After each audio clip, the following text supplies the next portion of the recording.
izao hoy ireo mpanara baovao fanadiny Iona Saina. Efatrandro mialohan'ny atongavan'ny fotoana anaovan'ireo solombavam-bahoaka ny tatitra amin'ny vahoaka n'Antananarivo etsy amin'ny parvy Analakely.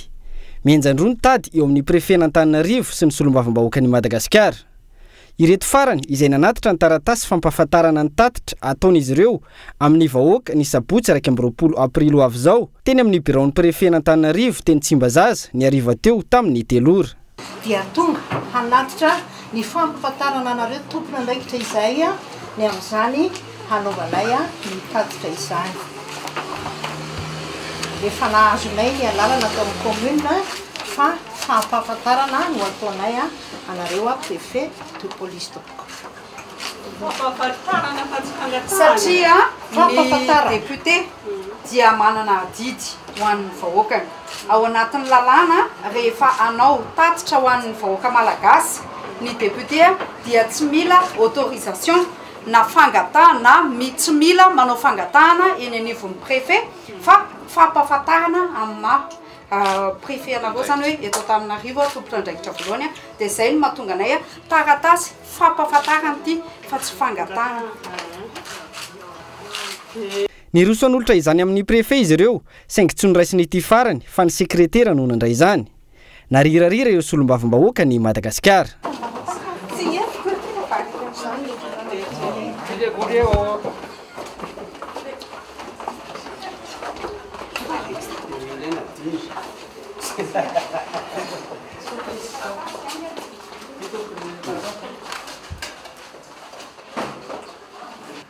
Za tsy mandray fory dia tsy amin'any kafe farany aminazy ny kafe afaka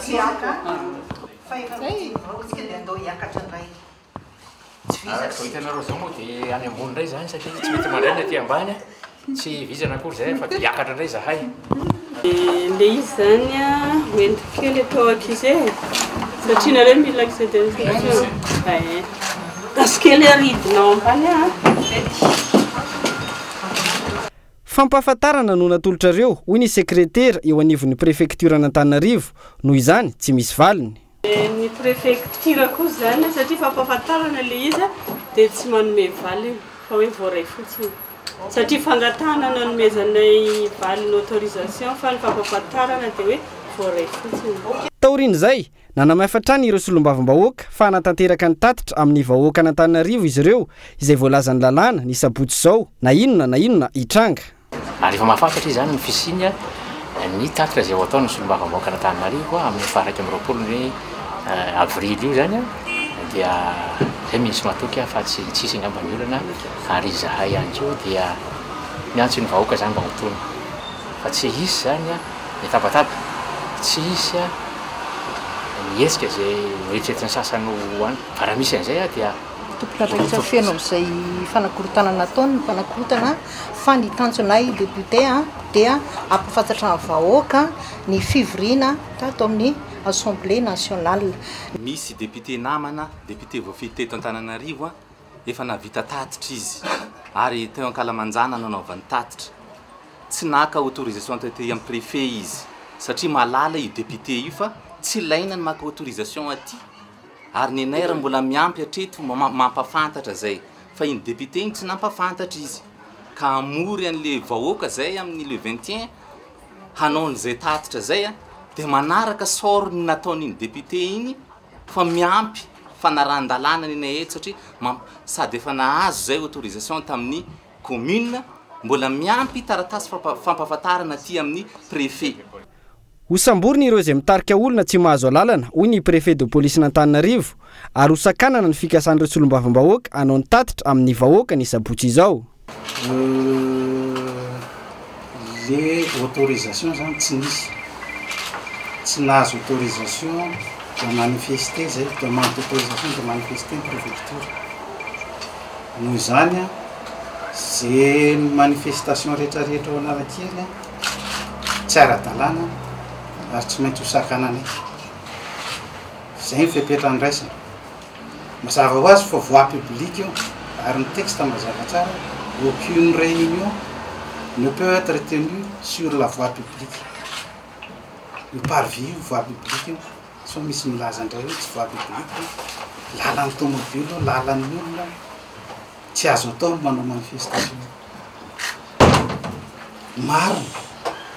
marina fa tokony anao tatitra amin'ny vahoaka ny député tsy mandana zany fa tokony anao tatitra izy any amin'ny circonscription analany azy inona moa ny ataon'ny 73 député ao Analakely ny azo zany l'interprétation dia fanakorotahana fotsiny tsy maintsy izo efa infraction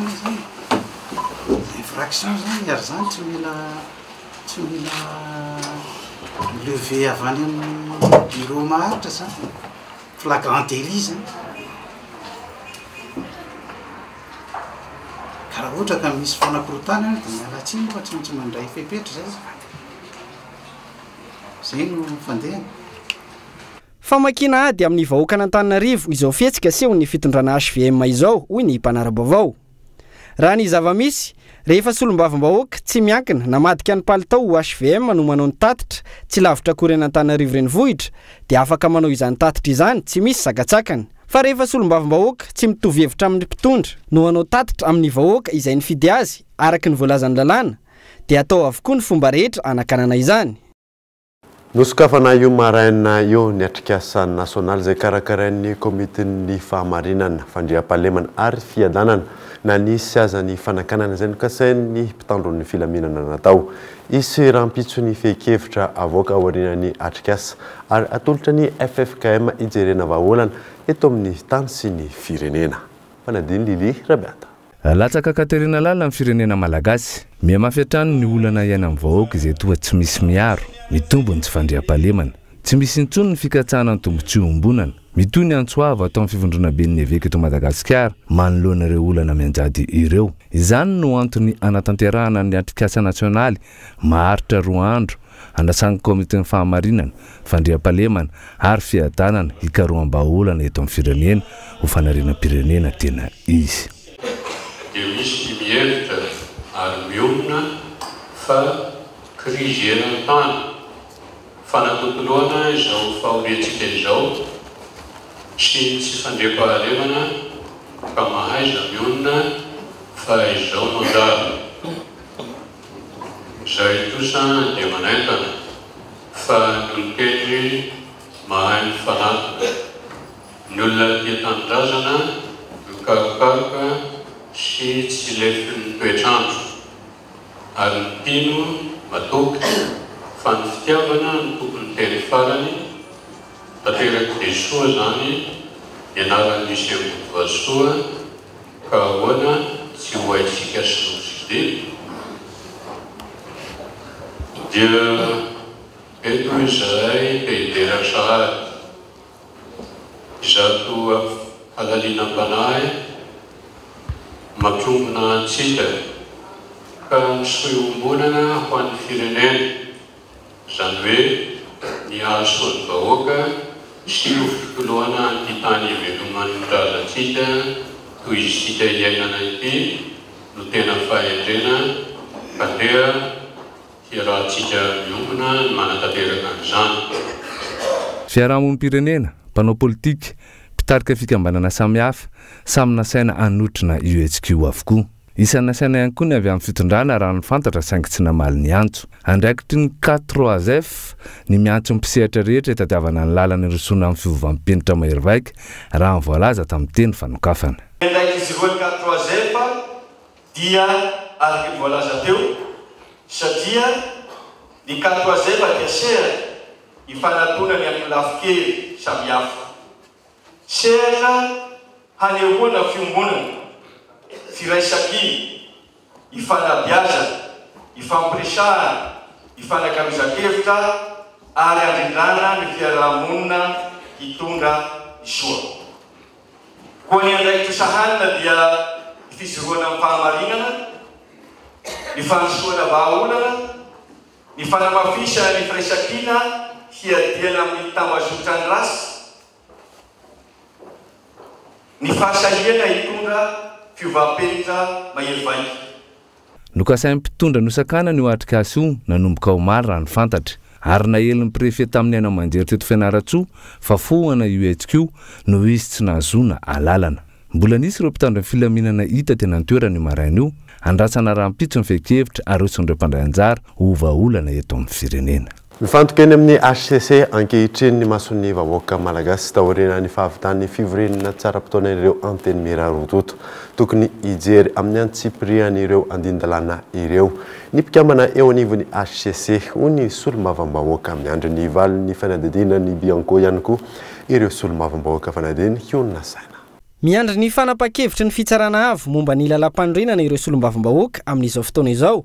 Taoriny ny fahataperany fivoriana tsy ara-potoana faefatra izay nandanin'ireo solombavambahoaka HVM sy ireo loholona ny lalàna ifeny fifidianana eto Madagasikara. Lalàna izay ratsaivana efa nitondran'ireo mpahay lalàna sy fiarahamonim-pirenena, mpanao politika ny ho vokatra izany, saingy nolan'ireo solombavambahoaka sy loholona pomba ny fitondrana tsina sy mpantsina. Miandry ny HCC sy ny Bianco izahay hoy ireo solombavambahoaka. Zany lany teny amin'ny Sénat iny lalàna iny dia eny am-pelantanan'ny HCC amin'izao fotoana zao ka miandry ampatonina ny valiny avy any amin'ny HCC izany hoe mifanaraka amin'ny lalam-pandrenana daholo ve ireny lalàna nolaninay ireny sa misy mifanipaka amin'ny lalam-pandrenana ampiandrasana an'izay zany izahay amin'izao.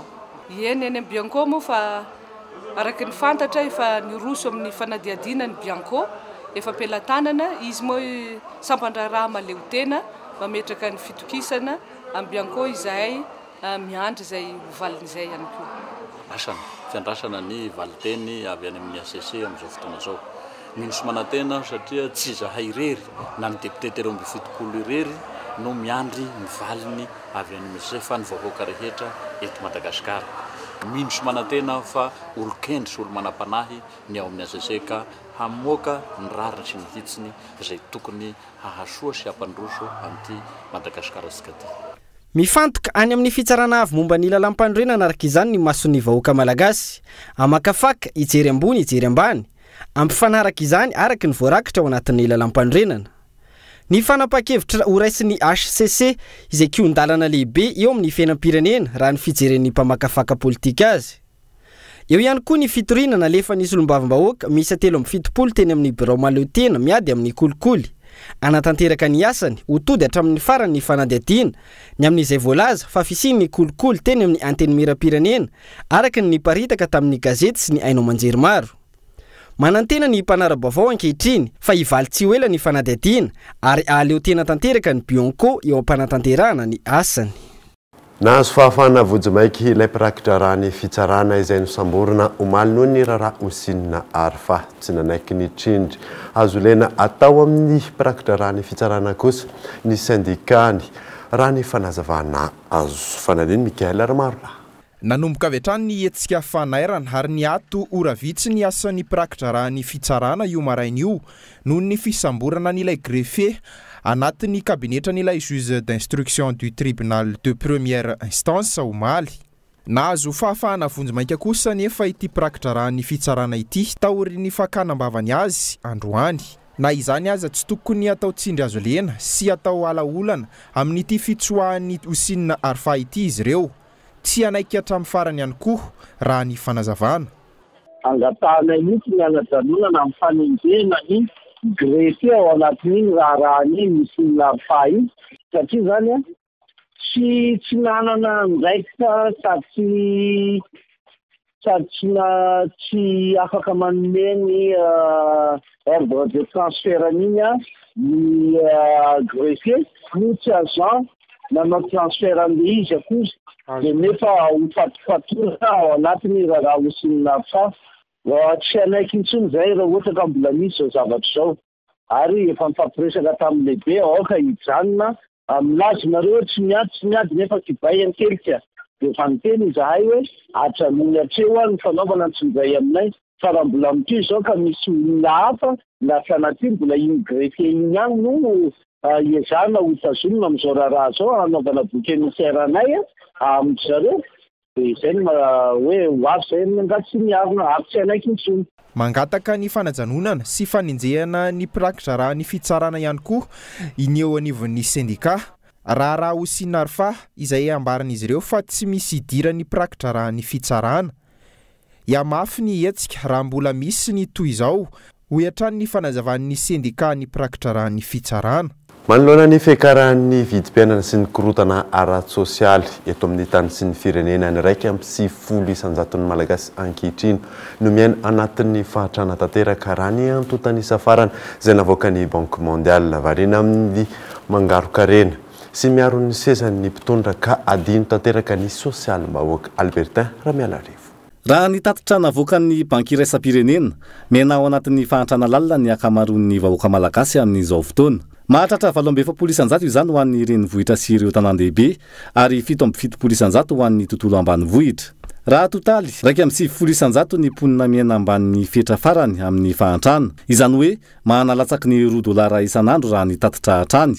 Na izany aza nefa iray amin'ireo firenena manan-karena aty Afrika i Madagasikara raha ny arena voajanahary no resahana. Aza vonjomaika hatrany no ataon'ny mpitondra ao arian'ny loza voajanahary. Rehefa miresaka isika fehina ara-tsosialy dia tafiditra ao anatin'izay ny vonjy maika, ny asa vonjy maika izay ataontsika raha sanatria misy todradrano, misy aitrano, misy an'ireny aitany be dia be reny.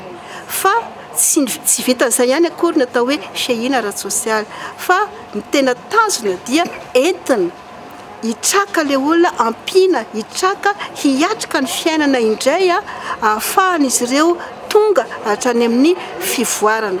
Misy cycle anankiray ngezabe zany izy io, miainga avy any amin'ny action humanitaire tonga ato amin'ny résilience relèvement ary miafara any amin'ny fampivoarana vers le développement. Tsy azo sarahana ireo. Ankoatra ireo rehetra ireo, manampy ny fahantrana eto amintsika ihany koa ny fahantrana ara-tsaina, ny tsy fanjarian-tsakafo, ny tsy fahampian'ny rano fisotro madio, ny tsy fandripahalemana sy ny fakanan-keriny etseroa izay mbola tsy voafen'ny mpitondra fanjakana hatramin'izao. Eo amin'ny lafiny sosialy izay hatrany dia zotra saika mampitaraina isan'andro ireo mpandeha ny zotra izay mampitohy Antananarivo amin'ny Evato. Mafilo sy tsy laitra tenenina hoy ny avy ao anivon'ny commune mijaly kosa izahay hoy repitatratra manoloana ny fitohanana lavareny. Fanadiny Michela Ranardzon. Saika eo ambonan'ny mpandeha ny zotra mampitohy any Ivato amin'ny Antananarivo ny teny hoe mijaly. Fijaliana ny manjohy ireo mpandeha rehefa hiazo any Ivato na hiazo any Antananarivo ny maraina fa indrindra ny hariva. Azo isaina amin'ny ratsan-tanana raha ny fanadinana natao ireo fiara fitaterana mahavita ny lalana Ivato Vasakosy na Vasakosy Horizon. Rehefa le amin'ny maraina zany zay ohatra ny sahirana be amin'ilay bus. Tsy hoe ahoana sahirana be. Zay zao miditra amin'ny fito amin'ny maraina. Dia miala amin'ny ena sasany ao an-trano maka biso amin'ny havana. Tsy tonga aty zay raha tsy amin'ny valo latsa. Le izy misy fa le ny embouteillage koa zany tena be da be. Ny olona koa be dia be, ny embouteillage koa betsaka. Petrasina be so. Zao hitanareo zao. Afrina zay ianao ny andro bus te? Fefakadiny angamba zay. Mamandeha bus dia mahita fahasaroto ny tena an-dalana totra sarotra ihany. Zao système be zao. Eny misisika be ny bus, tena mijaly be mihitsy vao mahazo bus ianao. Surtout misy zazakely. Ie, isan'andro aloha partout ohatr'izay foana. Misy ihany fa tsirairay-kely. Mijaly dia mijaliko zao miala mahita bus hatramin'izao. Tena efa atsasakadiny. Avato Ambodimita ato andeha ho any Anosy. Dia mijaly foana aloha zany na amin'ny embouteillage ny rehetrarehetra zany mijaly foana. Efa notanterina ombieny teto amin'ny fampahalam-baovao mikasika izay fanajana ny cahier de charge izay fa antsoan'hevitra ihany hatreto. Laza kosa ny avy eo anivon'ny commune fa minimamaly sy mandahanaja ny cahier de charge ireo mpamily ny zotra-de ireo. Momba n'ireo resaka fitaterana Ivato makany Antananarivo ireo dia efa imbetsaka no novoriana sy ny arahana nandinika zany ny tokony anatanterahana zareo ny asa anatsaka sy andavany araky ny boky nandraikitra zay ny fanarahana. Zavatra mitranga nefany dia mampiseho ny fahamafisan-dohany dia ireo le mpamily sy ny mpanampy ny mpamily ary ny tompona tomobile sasany dia moditra tsy halala an'izany hoe hitaterana amin'ny tokony ho izy zany ireo. Ohatrany hoe manery anay atao anatin'ny commune mafy dia mafy mihitsy ry zareo amin'ny fahamafisan-doha. Izay zany dia efa miteny ary efa eo am-dalam-pikarakarana izahay hoy izahay. Zay tsy teny betsaka intsony. Efa an-dalam-pikarakarana izahay amin'izao fotoana izao ny idiran'ny zotra hafa amin'ny lalana hafa mba ahafahana mitatitra andreo vahoaka ireo mandeha miakatra sy ny avy any Antananarivo veriny atao Ivato. Raha ny fantatra, miisa 700 ireo fiara fitateram-bahoaka manao ity zotra ity, mivondrona ao anatin'ny kooperativa miisa 3. Raha izay isan'ny fiara izay, tokony tsy jalo ny vahoaka, saingy ny fanohatra amin'izay no misy.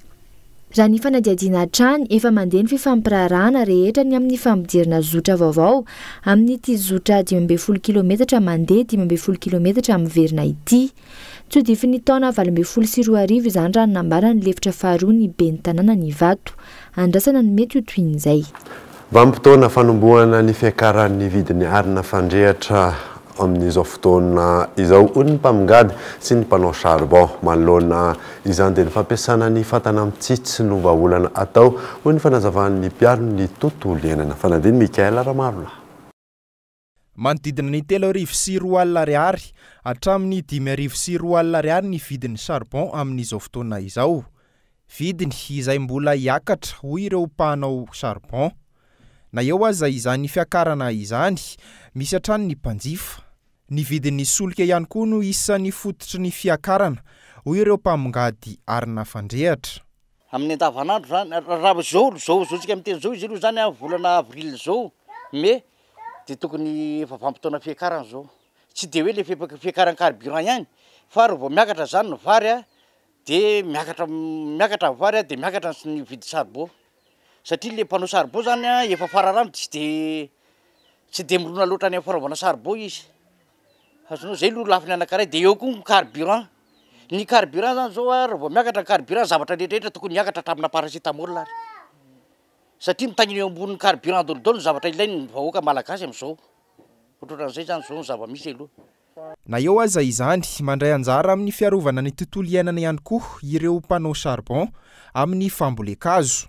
Tsy ampy anefa izany fa tokony hiditra amin'ny fampiasana fantana mitsitsy ny rehetra mpampiasa charbon raha tena tsy azo ialana izany hoy ny mpiaro ny tontolo iainana. Fantatrako tsara fa ny fatana mitsitsy anankiray dia azony tokatrano anankiray voalohany indrindra aloha azotsika zany miaro hazo anankiray.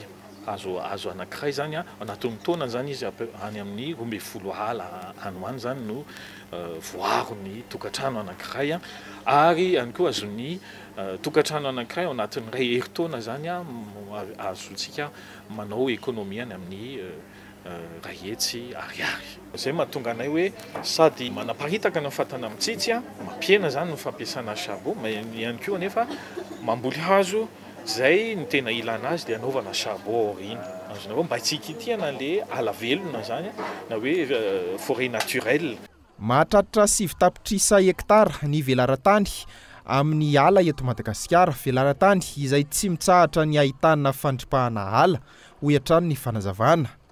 Ary amin'ny vanim-potoana ny krizy no tena ambony ny tahan'ny fandripahana izany ala izany noho ny antony maro samihafa. Tapitra teo ny tapany voalohany vaovao anaraka dokavarotra isika ao anatin'ny tapany faharoa no atantsika ny tsy fampiasana vola mandinika itsony eto amintsika eo ihany koa ny olany boky eto Madagasikara. Rehefa avy eo ary.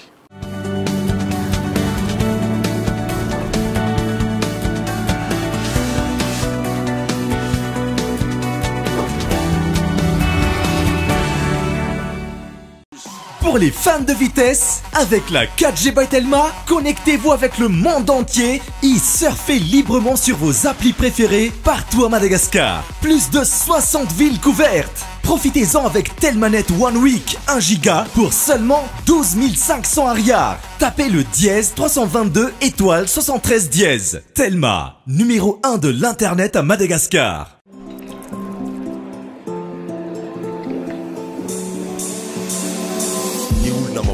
Fiainana dia ireo izay tsy milavilefina manoloana ny ady. Olona mahay mitrandraka ny fahombiazana eo amin'izay sehatra misy azy. Tsy miaohatra, tsy misalasala, fa mandray an-tanana no aviny. Tsy ambaratelo ireo karazan'olon'ireo ny migioka ny fahombiazana miaraka amin'ny Castel. Castel, ilay tsiro ny fahombiazana. Efa azonao jifaina amin'ny endriny 5 centilitatra.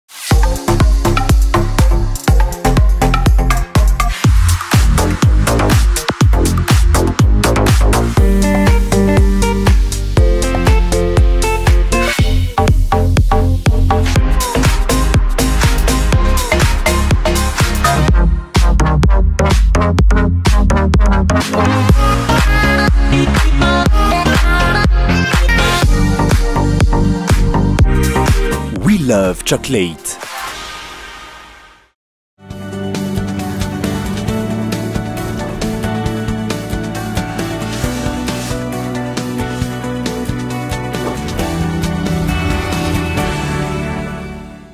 Miteraka tsy fandriam-pahalemana sy korotana eny anivon'ny fokotany fisian'ireo ankizy tarona mirenireny ho ny fanazavan'ny sy fokotany izay nanaovana fanadadena efa misy ankilan'izay ireo fikamanana tsy miankina manampy azy ireny saingy mandeha ilany fanampiana Fanadia Mikael Ramarola. Mitombo isan'andro ny isan'ireo ankizy mirenireny noho ny antony maro ao anatin'izany ny fahantrana ka tsy ahafahan'izy ireo miditra an-tsekoly. Eo ihany koa ny akamona raha ny fanadidina natao tamin'ny fokotany iray teto Andrenivohitra. Ohatra amin'izany ny fokotany anaty hazo Isotry amin'ny ponina miisa 505 mahery dia 300 isanjato hatramin'ny 700 isanjato n'ireo ponina no tsy anasa ary maro no tanora sy ankizy. Mirenireny fotsiny hoy ny fanazavan'ny sefo fokotany ka tsy maintsy no raisina ny fepetra. Koa andiana tanora indray izay mijorojoro any amoron-dalana teto amin'ny fokotany eto. Tena sady ny fietsika ny toetra mamofady ny teny-dratsy izay anaovan'ny vahoaka fitarainana mihitsy moa izy io. Dia efa nisy ny fepetra ny raisin'ny fokotany nanala azy ireo niaraka tamin'ny polisy miverina eo ihany izy. Amin'izao fotoan'izao nitory mihitsy ny fokotany izany hoe niaraka amin'ny vahoaka nitory eny izy ireo satria ny mahavariana dia le ray aman-drenin'izy ireo ve tsy mahalala mihitsy hoe le zanakay eny mijorojoro mifopoka sy misotrosotra zava-mahadomelona fotsiny ireo amoron-dalana eny. Na efa misy aza ny fepetra sy fanampiana ireo tanora ireo dia tsy ampy izany. Tsy maintsy misy ny fandraisana andraikitra ataon'ireo fikambanana tsy miankina manoloana izany tranga izany. Ny fomba fanabeazana dia mianga amin'ny fitsiriana ny hoe inona ny fahaiza-manao an-tsirairay satria aminay ny olona tsirairay na nandihy fianarana na tsy dia manana fahaiza-manao sy mampiavaka azy amin'ny akapobean'ny olona rehetra. Dia izay indrindra ny hoe sotominay ireny olona ireny mba ahafahany mivoatra sy mahafantatra ihany koa hoe inona ny fahaiza-manao any manokana. Ny olana sedrain'ireny tanora ireny amin'ny akapobeany dia tsy fahitana asa satria tsy navita fianarana lavitra dia tsy afaka mahita le asa ao anatin'ny hoe asa mpanjakana na asa any anatin'ny ny orinasa tsy miankina dia lasa voué à leur sort izy lasa izy sy ny tenany reka no miatrika ny fiainana dia lasa tonga any amin'ilay hoe mirenireny fotsiny. Manodidina ny 200 mahery hatreto ny tanora nahita vokany tamin'ny fanampiana natao teto Andrenivohitra nanomboka ny taona 2012 fanampiana izay mandeha ila ihany raha ny fanazavana. Tsy mampiasa vola madinika intsony ankamaroan'ny malagasy amin'izao fotoana izao ny fiakaran'ny vidin'ireo entana fampiasa andavanandro sy ireo kojakoja maro isan-karazany antony tsy fampiasana izany intsony. Fanadina. Le vola madinika 10, 20, rehefa merenan'olona indray izy dia ohatrany afavako moa le tsy mandeha le zato sy roanjato sy dia 500 izay ihany. Tsy mampiasa 10 sy 20 fa tsy mitondra ny olona. Tsy mampiasa tsony loha e. Tsy isy tsony ireny raha ohatrany any aminay satria tsy miasa tsony. Tsy charge ny 10 tsony. Piasa zay. Ny anay akanay rano satria 10 sy ny bidon dia 20 ny sio. Misy mandraina satria miasa any am-pompe. Any amin'ireny pompe ihany reny. Dia izay ny ampiasainay anazy. Tahaka izay ny tsy fampiasan'ny malagasy ny vola madinika n'izao. Izay antony mahatonga ny fiainan'ny fampiasana ny vola madinika eto Madagasikara. Sarotra amin'ny olon-drehetra, indrindra ireo mpivarotra ny andraisy amerina ary ampiasa ny vola madinika. Raha andojiry ihany koa ny olona iray ka 3,500 ny vidin-jirony dia lasa 7,500 izany. Raha ny nambaran'ny mpaitoekarena iray, ny fitotonganan'ny sandan'ny ariary sy ny tsy fampiasana azy toy ny taloha no nampiandanjan'ny fampiasana ny vola madinika. Araka ny hitantsika sy tsapantsika moa eny amin'ny tsena iza-tokony eny amin'ny fiarahamonina dia efa tsy dia ahitana intsony ary tsy dia mandeha intsony ankehitriny ny vola madinika. Ny antony aloha voalohany indrindra dia hoe miendanja ny vola malagasy ka efa tsy mahazo ny ninona intsony ren'ilay vola madinika ireny ka hany ka tsy hita intsony izay ampiasana azy. Ny mahatonga ilay fiainan-danjan'ilay vola moa izany mazava ho azy dia ny fiakaran'ny vidim-piainana. Rehefa miakatra ny vidim-piainana dia lasa miamitombo ihany zany ny valeuran'ny takalo, valeur de transaction izay misy eny amin'ny tsena isa-tokony eny ka vokatr'izay dia ny vola vaventy no mila ampiasaina fa ny vola madinika efa tsy miasa intsony. Matoa miendanja ny volan'ny firenena dia mihamarefy ny toekarena. Tsy misy ny fijeren'ny fanjakana ny fampiasana ny vola madinika eto Madagasikara na ny ezakana tsarana ny sandany ariary. Mipetraka ny fanontaniana, variana amin'ny adilay politika ve ny mpitondra dia tsy mahita ny zava-misy eto amin'ny firenena samba manana paikady ihany hoentina hampanandanja ny sandam-bola malagasy.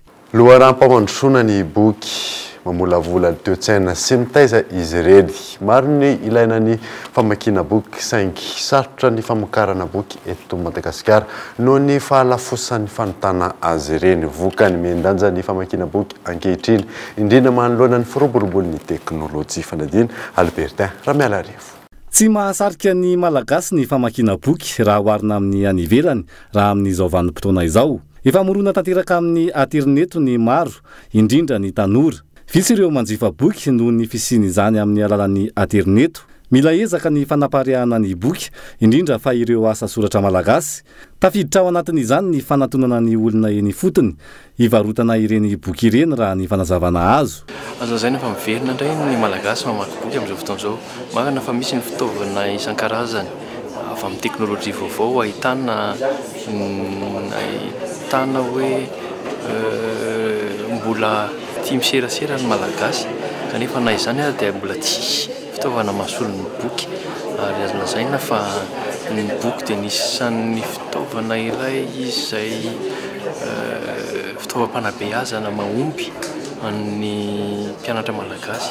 Raha ohatra tsika teny fotsiny hoe any ambanivohitra any tsy misy ny herinaratra, tsy misy ny teknôlôjia vaovao dia mbola boky no ampianarana, boky no entina mamakafaka, boky no entina manabe. Mamolavola ny toe-tsaina ny famakiana boky. Asa soratra maro no efa navoakan'ny mpanoratra malagasy nandritra ny taona maro. Olana sedrain'ireo mpanota ny boky hatrizay ny tsy fahampian'ny arabola. Lafo avokoa ny akora ampiasaina izay afarana avy any ivelany. Ny fahalafosan'ny akora izay ampiasaina amin'ny famoahana boky. Lafo ny ohatra ny taratasy, lafo ny afarantsika daholo ny ankabeazan'ny akora izay ampiasaina. Eo ny taratasy, eo ny encre, na ny fitaovana fanotana.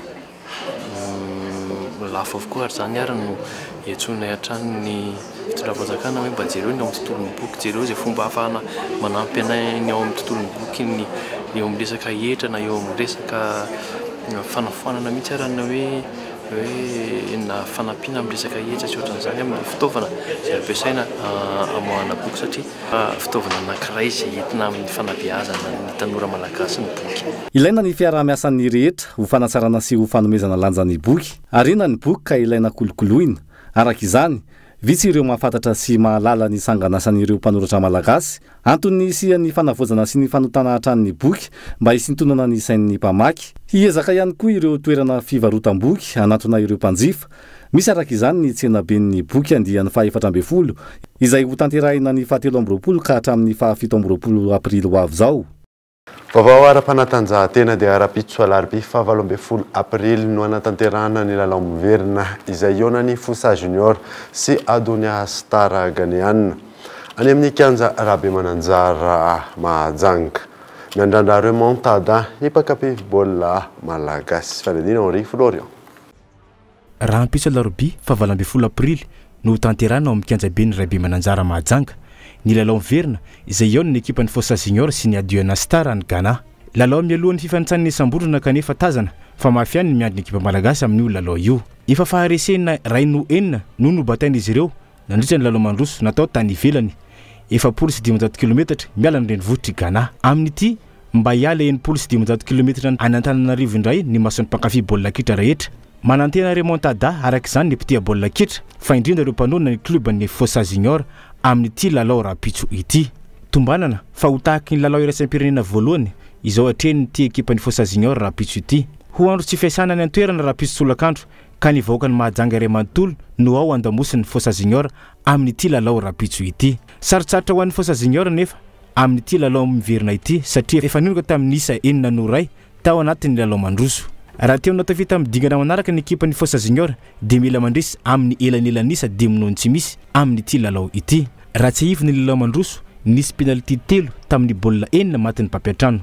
Andrasana araka izany ity lalao miverina rapiso any Mahajanga ity izay eo na ny Fossa Junior sy ny Aduana Star any Ghana amin'ny ity lalao mialohan'ny fifantsanana isam-bondrona ity. Resaka iraisam-pirenena dia mbola mitohy ny alatsinainy alina teo nitarika bomba tao amin'ny tanànan'ny Amsa any Syria nambarany fahita lafim-panjakana siriana nefa fa dia voatifitry ny misila ny miaramila mpanjakana ireo bomba ireo fanadina.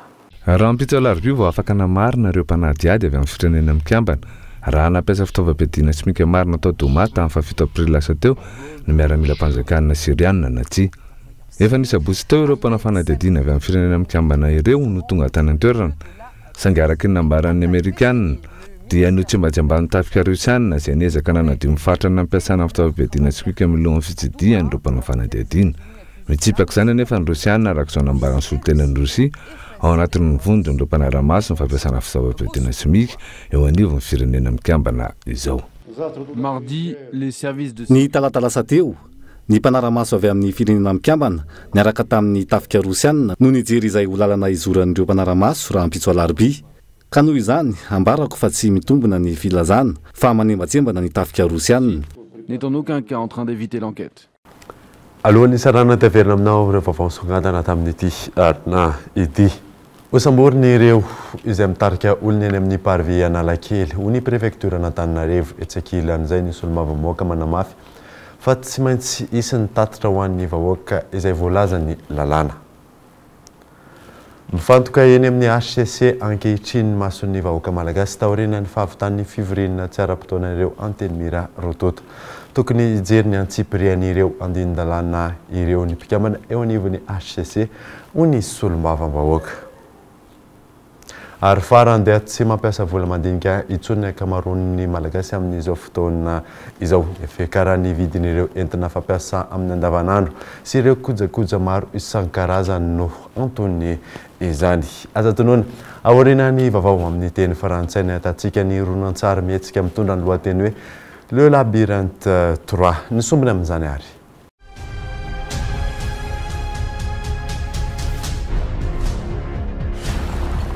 Capturés parce que vous êtes immunisés contre un fléau qui anéantit l'espèce humaine. Ils s'arrêteront jamais. C'est à nous de les stopper. Et maintenant, il faut y retourner. Je monte devant.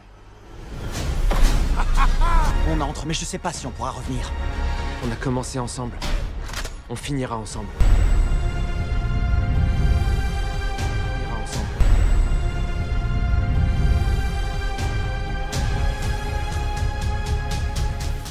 Izay mamarina vaovao tamin'ity alina ity. Ankehitriny ianao nanaraka izany. Soava tsara daholo tompoko.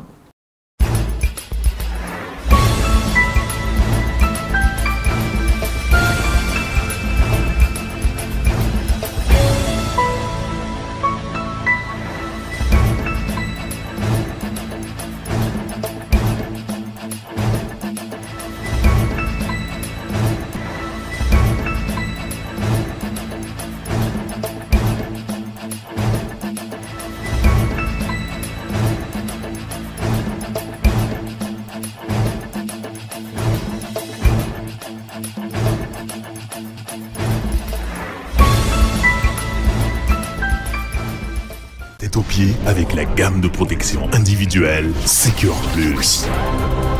Respectant les normes de sécurité de la personne et adapté aux besoins du quotidien.